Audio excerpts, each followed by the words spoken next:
कर्मों का उचित फल। प्रेरक कहानी।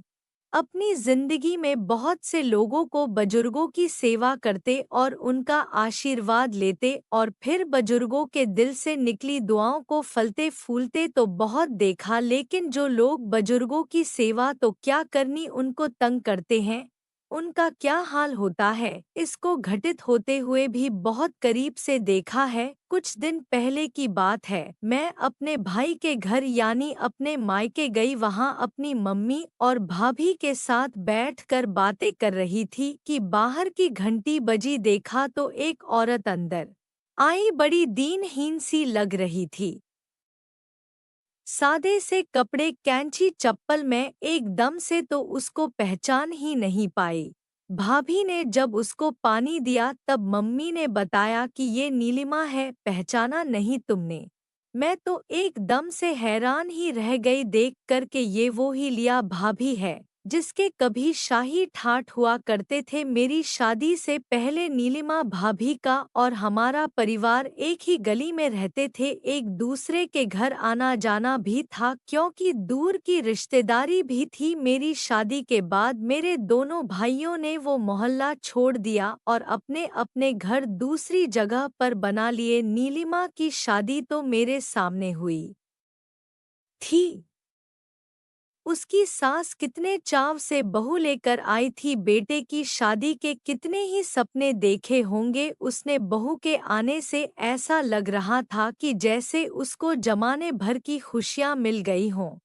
लेकिन ईश्वर की मर्जी थी या शायद उसके भाग्य में ये खुशियां थोड़े दिन के लिए ही थी कि शादी के 2 ही महीने बाद वो रात को सोई तो सुबह उठी ही नहीं।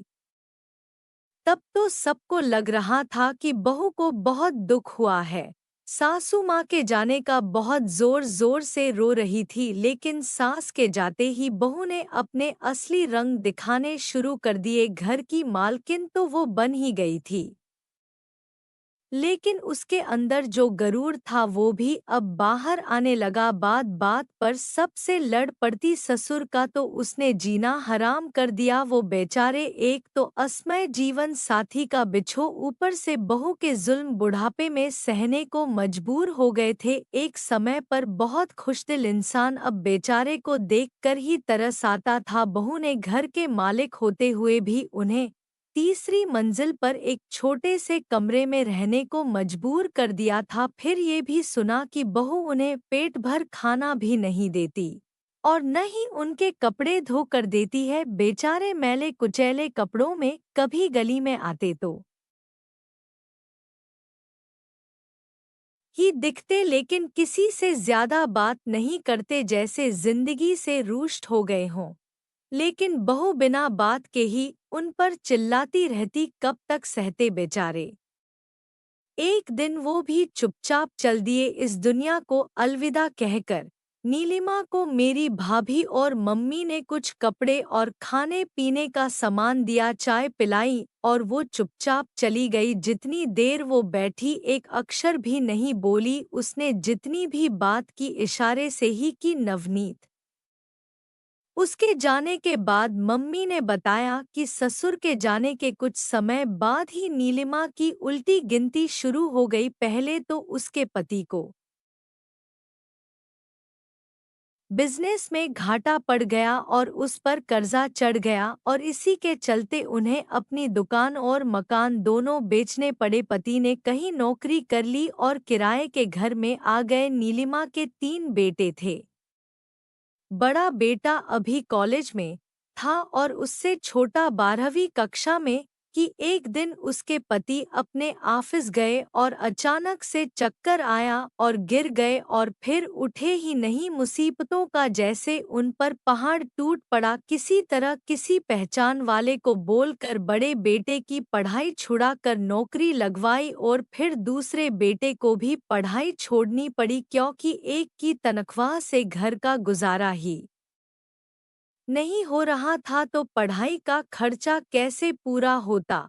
और एक दिन नीलिमा को इन्हीं सब टेंशनों के चलते पैरालिसिस का अटैक आया। मायके वालों की मदद से, दवाइयों और इलाज से वो थोड़ी बहुत ठीक तो हो गई, लेकिन उसकी जुबान चली गई।